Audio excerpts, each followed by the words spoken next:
So very good evening to everyone. आइए चर्चा करते हैं। ये जो कोरोना पे एक बहस चल रही है कि मंदिर बंद कर दिए गए हैं, ये कहाँ तक सही और कहाँ तक गलत है।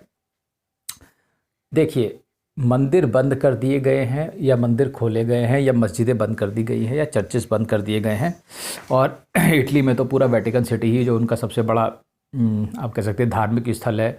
इवन मुस्लिम्स में हज करना और यहाँ पे जाना ये सब मना कर दिया गया है। तो ये कहा जा सकता है, मतलब ये क्यों किया गया। कुछ लोग कह रहे हैं कि ये सही है, कुछ लोग कह रहे हैं कि ये गलत है। अगर भगवान है तो फिर वो शक्ति क्यों बंद कर दिए गए, और नहीं है तो क्यों नहीं खोले गए। ऐसे इस तरीके से सबके अपने अपने विचार हैं। जो आस्तिक हैं वो उनका अलग विचार है, जो नास्तिक हैं, जो नहीं मानते, जिनका या भगवान से भरोसा ही उठ गया संसार को देखने के बाद, वो कह रहे हैं कि ये सब बेकार है, ये सब खाली फर्जी की बातें हैं। तो देखिए, जहाँ तक आपकी बात है, आप मंदिर जाते हैं। देखिए, वैसे तो सनातन धर्म संस्कृति में ये मंदिर का कंसेप्ट, बिल्डिंग बनाने का कंसेप्ट बहुत बाद का है। इसको पहले समझ लीजिए। पहले हमारे यहाँ निर्गुण उपासना थी। वैदिक काल में श्रुतियाँ होती थीं। एक आदमी ने दूसरे आदमी से कुछ कहा, आदमी ने क्या, मतलब एक जगह एक आदमी से दूसरे आदमी में ट्रांसफ़र होती थी श्रुतियाँ, सिर्फ बोलने से और स्मृति के द्वारा।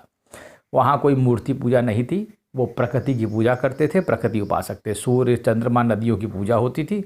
बस वो आराम से रहते थे और वो साधारण जीवन जीते थे। जो खाने पीने को मिला खा लिया और उनका जीवन हो गया, और वो परमेश्वर से बात किया, मतलब निर्गुण उपासक थे। तो ब्रह्म जो है, जो कि परमेश्वर की एक पावर है, वो निर्गुण है और परमेश्वर भी निर्गुण ही है, इसमें कोई दो राय नहीं है। लेकिन हमारी आस्थाओं ने, हमारे विचारों ने उसे एक मूर्ति का रूप दिया या उसको कुछ रूप दिए हैं। ठीक है, वो किसी के जिस हिसाब से उसने श्रद्धा विकसित करने की चाहिए, या जिस हिसाब से इतना बड़ा ब्रह्मांड का मैनेजमेंट के लिए जितने लोगों की आवश्यकता थी, उनको हमने देवता मान लिया और हमने कहा ये अग्निदेव, ये वायुदेव, इनकी ऐसी ऐसी मूर्तियाँ बना दी। पहले भी अग्नि वायु की पूजा पहले भी होती थी, लेकिन मूर्तियाँ नहीं थी। ये मूर्तिकालीन रिवाज ये गुप्त काल से शुरू हुआ। गुप्त काल में राजाओं के पास बहुत पैसा था, तो उन्होंने बड़े बड़े मंदिरों बनाने का कंसेप्ट शुरू किया। लेकिन मैं बता दूं, कोई भी विचार ऐसे नहीं आता, वो उसके पीछे कोई ना कोई कारण होता है। अब ये है कि अब हम इन्हीं चीज़ों के पीछे उलझ गए हैं। अब हकीकत ये है कि जब आप एक डायटी का मंदिर बनाते हैं तो आप उसमें प्राण प्रतिष्ठा करते हैं। तो जैसे आपके ऊपर कोई संकट आया तो आप गए डायटी के पास, भाई मंदिर गए, आप मूर्ति के सामने खड़े हुए, आपने अपनी समस्या बताई कि साहब मेरी ये समस्या है, परमेश्वर मुझे इसे दूर कर दो। परमेश्वर, आपको लगा कि परमेश्वर आपकी समस्या को सुन रहा है। ठीक है, तो आप समझिएगा इसका पूरा गेम क्या है। देखिए, 5वें अध्याय गीता में कृष्ण ने साफ लिखा है, न कर्तृत्वम न कर्माणि लोकस्य सृजति प्रभो, न कर्म फलम संयोगम स्वभावस्तु प्रवर्तते। वो जो डायटी है जिसे तुम परमेश्वर मान रहे हो, न उसे ना तुम्हारे कर्तव्यों से मतलब है, न कर्तृत्वम न कर्माणि, ना तुम्हारे कर्मों से कोई मतलब है, या तुम ना उन तुम्हारे कर्तव्यों से कोई मतलब है।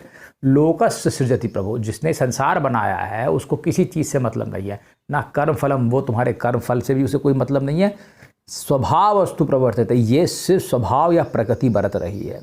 याद रखो, ये पूरा का पूरा एक माइंड का गेम है। तुम जाते हो, तुम्हें लगता है तुमने डायटी से अपनी बात कह दी, डायटी ने तुम्हारी बात सुन ली। डायटी के पास इतनी फुर्सत नहीं है, वो नोट नहीं कर रहा, उसके पास अरबों खरबों लोग रोज आ रहे हैं। और परमेश्वर अगर यही नोट करता रहे कि मेरी टांग टूट गई है, मुझे ठीक कर दो, मुझे बीमारी हो गई, ठीक कर दो, मेरे यहाँ ये बुरा हो गया, मेरी इसकी शादी नहीं हो रही है, तो परमेश्वर, मुझे नहीं लगता वो ब्रह्मांड का संचालन कर पाएगा, वो यही कर पाएगा।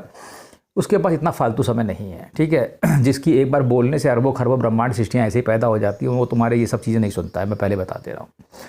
होता ये है कि तुम जाते हो तो तुम्हारा माइंड तुमसे कहता है कि हाँ तुमने कह दिया है, अब तुम्हारा काम हो जाएगा। सारा का सारा खेल केवल प्रकृति का है, इसमें परमेश्वर से कोई लेना देना नहीं।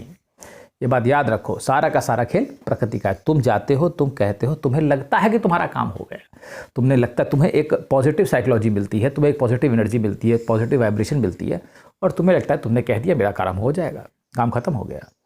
और जब तुम उसको कह देते हो, ठीक है, तो तुम्हारा माइंड कहता है हाँ हाँ अब ये हो जाएगा, और वो चीज़ हो भी जाती है। क्यों? क्योंकि तुम्हारी सबकॉन्शियस कॉन्शियस माइंड में हर समय वही बैठा हुआ है।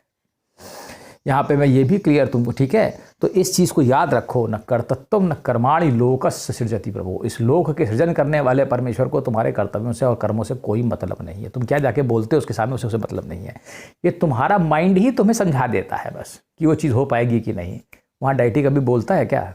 तो this is what nature does to you know, ये सब की नेचर का ही किया धरा है। इसीलिए तुम सोचते हो कि तुम्हें परमेश्वर ने किया, परमेश्वर कुछ नहीं करता, परमेश्वर के पास इतना समय नहीं है। बहरहाल यहाँ पे मैं तुम्हें ये भी समझा देता हूँ कि सगुण भक्ति और निर्गुण भक्ति में, सगुणा वर्सेस निर्गुण में, दोनों ही भक्तियाँ उचित हैं। खैर चलिए, मैं इस पर एक दूसरा वीडियो बना दूंगा। तो इस तरीके से ये साइकोलॉजिकल कंसेप्ट है, ठीक है, प्रकृति और पुरुष का। ये तुम्हें उस डाइटी को मतलब नहीं है, याद रखो, ठीक है। तो इस प्रकार से जब तुम देखोगे, तुम समझोगे, तो तुम पाओगे कि ये इसका कंसेप्ट है, ये पूरा साइकोलॉजिकल है, परमेश्वर से लेना देना नहीं है। तो जहाँ तक इन्होंने टेम्पल्स और ये चर्चेस बंद कर दिए, भाई ठीक भी है, क्योंकि कंटेजियस डिजीज़ है, ये फैल सकता है।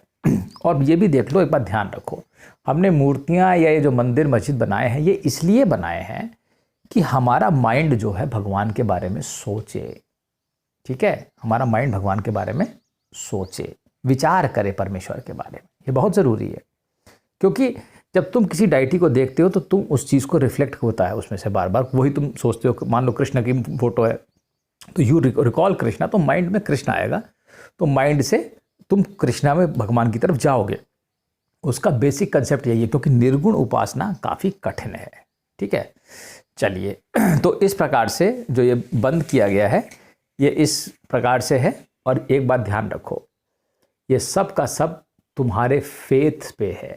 It is all about your faith. अगर तुम्हें फेथ है कि डाइटी तुम्हें ठीक करेगा, क्योंकि तुमने फेथ रखा वहाँ पर, तो तुम ठीक हो जाओगे, you will be healed. Deity कुछ नहीं करता, मैंने तुम्हें अभी समझा दिया, तुम्हारा फेथ ही तुम्हें हील कर देता है।